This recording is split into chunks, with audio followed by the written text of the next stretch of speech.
मोरा बालू घाट पर हो रहा बालू खनन अब सिर्फ नियमों का उल्लंघन नहीं रहा, बल्कि यह किसानों की रोजी रोटी पर सीधा हमला बन चुका है। जिस पैन से हजारों एकड़ खेतों में हरियाली पहुंचती थी, आज वहां सिर्फ दरारें और सन्नाटा है। किसान पिछले 15 दिनों से जिला प्रशासन से गुहार लगा रहा है, कभी आवेदन कभी फरियाद, लेकिन हर बार सिर्फ खामोशी मिली है। नतीजा यह हुआ कि बालू उठाव के शुरुआत दौर में ही प्रधान चक समेत आधा दर्जन गांव जीवन रेखा कही जाने वाली सिंचाई पैन पूरी तरीके से सूख गई है। अब हालात यह है कि बरना नदी से भी खेतों तक पानी नहीं पहुंच पा रहा है। किसानों की आंखों के सामने उनकी मेहनत सूख रही है। किसानों का सबसे बड़ा दर्द यह है कि उन्होंने साहूकारों से कर्ज लेकर फसल बोई थी। अब अगर फसल बर्बाद हुई तो उनकी आर्थिक हालत पूरी तरीके से टूट जाएगी। यह सिर्फ फसल का नुकसान नहीं बल्कि भविष्य का उजड़ना भी है। धरना स्थल पर बैठे किसानों की आंखों में गुस्सा कम, बेबसी ज्यादा है। आज सवाल सिर्फ बालू खनन का नहीं है, सवाल यह है कि क्या कानून सिर्फ कागजों में जिंदा रहेगा? क्या पर्यावरण और किसानों की जिंदगी कुछ लोगों के मुनाफे से कम कीमती है? अगर मौरा बालू घाट में अवैध खनन के जिला प्रशासन जवाब दो। अवैध खनन पर रोक लगाना होगा। अवैध खनन पर रोक लगाना होगा। अरे बालू माफिया राज नहीं चलेगा। बालू माफिया राज पर अविलंब रोक लगाना होगा। अरे बालू माफियाओं का मनोबल बढ़ा के विजय सिन्हा जवाब दो। जवाब तुमको देना होगा। मौरा बालू घाट पर अविलंब रोक लगाना होगा। मौरा बालू घाट के जांच रिपोर्ट में देरी क्यों, जिला प्रशासन जवाब दो।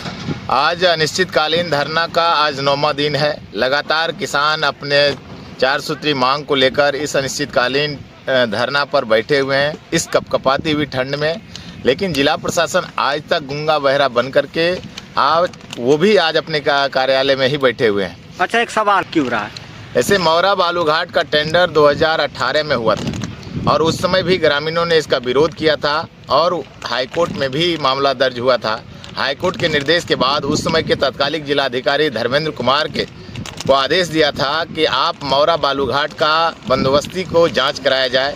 उन्होंने 4 सदस्यीय कमेटी बनाई थी। उस समय के तत्कालिक अनुमंडल पदाधिकारी, अनुमंडल पुलिस पदाधिकारी, खनन पदाधिकारी और लघु सिंचाई विभाग के कार्यपालक अभियंता उस जांच टीम में थे। जांच टीम ने पूरी रिपोर्ट तैयार करने के बाद उन्होंने अनुशंसा किया था कि मौरा का भौगोलिक बनावट ऐसा नहीं है ताकि यहाँ पर बालू का उत्खनन करे। अगर बालू का उत्खनन होगा तो यहाँ का जो जल स्तर है वह नीचे चला जाएगा।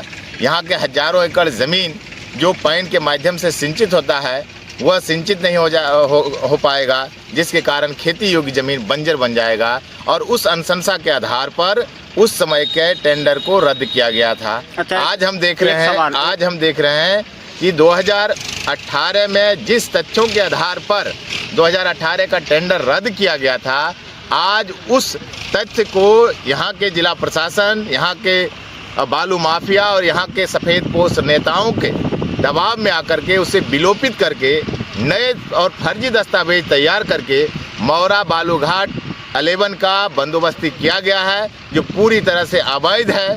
और इसी सवाल को लेकर के आज हजारों सैकड़ों की संख्या में किसान लगातार इस अनिश्चितकालीन धरना के माध्यम से सरकार से और जिला प्रशासन से यह मांग कर रहा है कि 19 तारीख को जो जांच कमेटी के लिए जो कमेटी बनी थी, जिसमें अनुमंडल पदाधिकारी, एसडीएम साहब, खनन पदाधिकारी, कार्यपालक अभियंता, तमाम लोग फिर इस घाट का मुआयना किया, लेकिन आज तक वह जांच रिपोर्ट प्रकाशित नहीं किया गया है।